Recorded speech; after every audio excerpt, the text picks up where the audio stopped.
Selanjutnya kita masuk ke skenario berikutnya. Di skenario berikutnya itu kita tahu bahwa data-data kita itu berasal dari sebuah proses MA1. Nah, proses MA1 ini adalah modelnya secara teori ya, dan kita juga sudah tahu bahwa secara teori itu rho 1-nya itu adalah min theta per 1 plus theta kuadrat ya. Dan rho 2, rho 3 dan seterusnya itu 0 ya. Rho K-nya. Nah, kemudian dari data ya, kita punya data ini sudah stasioner ya, seperti kasus-kasus sebelumnya, dan dari data kita bisa menghitung R1. Dan ini karena ini adalah metode momen ya, kita tinggal menyamakan ya rho 1 dengan R1. 1 plus theta kuadrat, dan ini sama dengan R1. R1-nya itu sudah angka ya, sudah given, dan dari sini kita bisa mendapatkan theta topinya itu berapa. Nah, ini kan hanya sekedar persamaan kuadrat ya, jadi ini bisa dicari solusinya. Mungkin nggak bahwa persamaan kuadrat ini tidak ada solusi? Mungkin saja ya. Jadi ketika R1-nya itu adalah nilai yang tidak boleh buat si rho 1 ya. Jadi misalkan kalau R1-nya di atas 1 ya, itu udah pasti nggak akan ada solusinya ya, karena kan rho 1 kan nilai korelasi kan selalu berkisar di antara minus 1 sampai 1 ya. Makanya nilai R1 pun harus memenuhi syarat bahwa dia itu adalah sebagai nilai dari sebuah korelasi ya. Jadi kalau seandainya tidak memenuhi, berarti jangan-jangan model kita itu bukanlah model MA1 ya. Jadi jangan-jangan data kita itu bukan berasal dari proses MA1. Selanjutnya untuk proses berikutnya atau skenario berikutnya, ini adalah skenario ketika data kita itu berasal dari proses MA2 ya. Nah, jadi ada dua parameter yang harus kita cari ya, harus kita estimasi, yaitu theta 1 dan theta 2 yang merupakan bagian dari model MA2. Nah, dengan menggunakan metode momen kita bisa menyamakan antara R1 dengan rho 1, R2 dengan rho 2 ya. Nah, R1, R2 itu bisa dihitung lewat data ya. Karena dari data kan kita tahu bisa hitung sampel autokorelasinya, sehingga R1 dan R2 bisa dicari tahu. Kemudian secara teori rho 1 itu adalah ini ya, dibagi 1 plus kuadrat tambah kuadrat ya. Nah, ini adalah min theta 2 per bawahnya sama ya. Nah, kita di sini dapat dua persamaan dan dua variabel yang harus dicari ya. Variabelnya itu adalah theta 1 dan theta 2. Namun tidak seperti proses AR2 ya.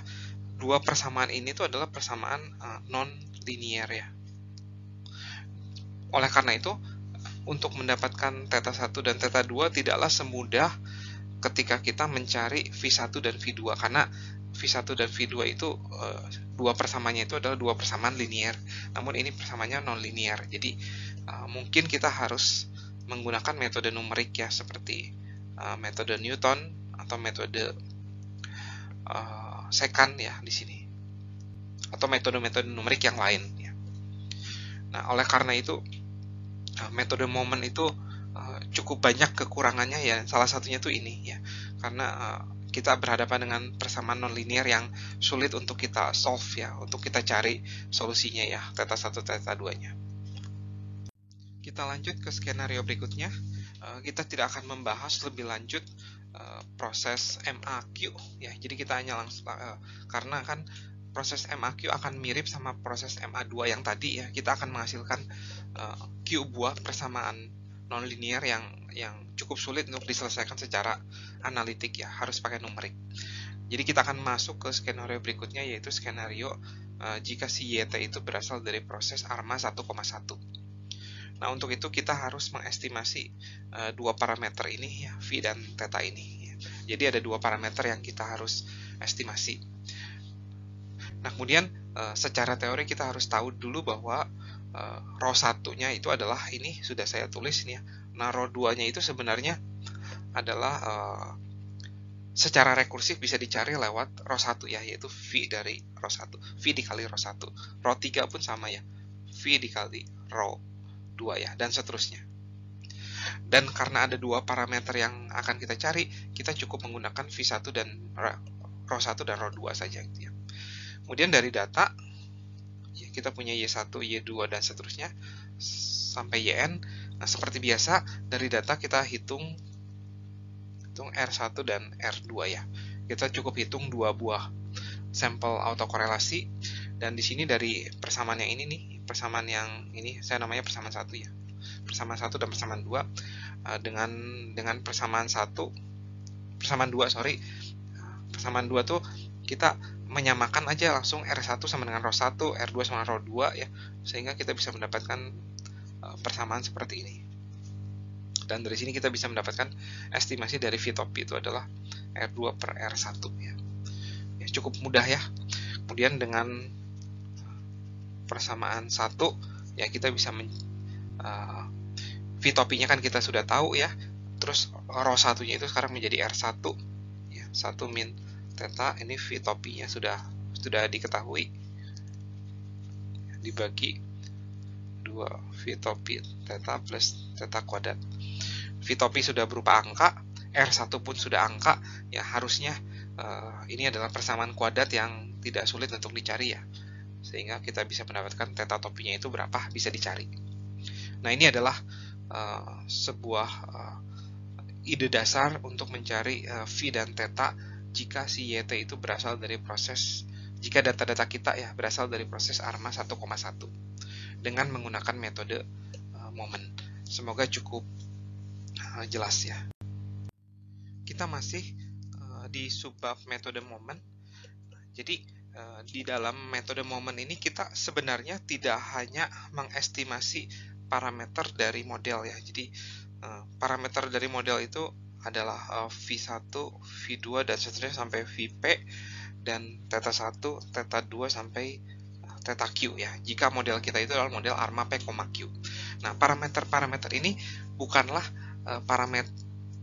parameter yang, tidak semua parameter yang harus dicari ya. Jadi ada parameter yang lain mesti kita cari juga selain parameter ini, yaitu adalah sigma E kuadrat ya. Nah, jadi dari data ya Y1, Y2 sampai YN, parameter-parameter inilah yang harus kita cari ya, setelah kita tahu spesifikasi dari model kita gitu ya. Nah, di bagian ini kita akan mencoba mencari tahu bagaimana mencari estimasi dari sigma E kuadrat ya, setelah mendapatkan estimasi dari V1, V2, theta 1 sampai theta 2 dan seterusnya ya. Nah, untuk mencari estimasi dari sigma E kuadrat ya, kita akan tinjau per kasus juga ya, sama seperti tadi. Nah, seandainya data yang kita punya itu adalah berasal dari proses AR1. Nah, ini adalah secara teori, ini adalah formulanya ya. Secara teori ini adalah hubungan antara gamma 0 itu adalah variansi dari YT ya, dengan sigma E kuadrat ya. Hubungan antara variansi dari YT dengan variansi dari white noise. Nah, variansi dari YT itu bisa diestimasi dari data langsung ya, yaitu adalah S kuadrat. S kuadrat itu adalah sampel variansi, yaitu 1 per N-1 sigma ya, T sama dengan 1 sampai N YT dikurangin Y bar ya. Nah, ini adalah rumus sampel variansi yang kita sudah pernah pelajari mungkin waktu SMA ya, di statistik, di perkuliahan statistik ya. Ini adalah sampel variansi biasa, dan kita bisa mengestimasi variansi dari YT atau gamma 0 itu dengan menggunakan persamaan ini. Nah, setelah mendapatkan gamma 0 topi ya, kita bisa mencari estimasi dari sigma E kuadrat ya, topi ya. Ini adalah gamma 0 topi dikali 1 min V topi kuadrat, karena V-nya pun adalah estimasi ya, atau S kuadrat sama dengan 1 min V topi kuadrat. Nah, ini adalah estimasi dari sigma E kuadrat ya. Jadi dengan ini parameter yang harus kita estimasi sebenarnya sudah komplit ya. Kita sudah bisa mengestimasi V-nya, theta-nya, dan juga sekarang sigma E kuadratnya. Kita langsung masuk ke skenario berikutnya. Skenario berikutnya itu ketika data-data kita itu berasal dari proses ini ya, ARP. Nah, proses ARP secara teori, hubungan antara variansi dari YT atau gamma 0 dengan sigma E kuadrat itu adalah persamaan ini yang sudah saya tuliskan ya. Nah, kalau Anda lupa persamaan ini dapat dari mana, silakan Anda kembali ke chapter 4 di mana di sini kita telah menurunkan persamaan ini nih ya, hubungan antara variansi YT dengan sigma E kuadrat. Nah, di sini untuk mendapatkan estimasi dari sigma E kuadrat, ya berarti kita harus mencari tahu gamma 0, gamma 1, gamma 2 sampai gamma P. Dan kita juga harus mencari tahu V1, V1, V2 sampai Vp. Jadi semuanya itu harus kita cari untuk mendapatkan estimasi dari sigma E kuadrat ya. Nah, yang pertama kita tahu bahwa gamma 0 topi itu kita bisa estimasi dengan sampel variansi ya. Formulanya sudah saya tuliskan di slide sebelumnya. Bagaimana dengan gamma 1? Gamma 1 bisa kita estimasi lewat ini. Nah, kita tahu kan bahwa rho 1 itu kan adalah gamma 1 per gamma 0 ya. Rho 2 pun sama, gamma 2 per gamma 0. Nah, kita bisa estimasikan gamma 1 itu dengan menggunakan ini. Yaitu adalah harusnya kan rho 1 dikalikan gamma 0, tapi karena kita berhadapan dengan data, bukan teori, ini bukan rho 1, tetapi ini adalah R1, dan itu bukan gamma 0, tapi itu adalah S kuadrat ya. Ini juga sama, R2 dikali S kuadrat sampai P RP dikali S kuadrat. Dan ini kita sudah punya semua nilainya ya. Ini saya hapus lagi. Kemudian V1, V2 dan sampai Vp pun kita sudah estimasi di pembahasan sebelumnya, sehingga sigma E kuadrat bisa kita estimasi adalah sebagai seperti ini ya.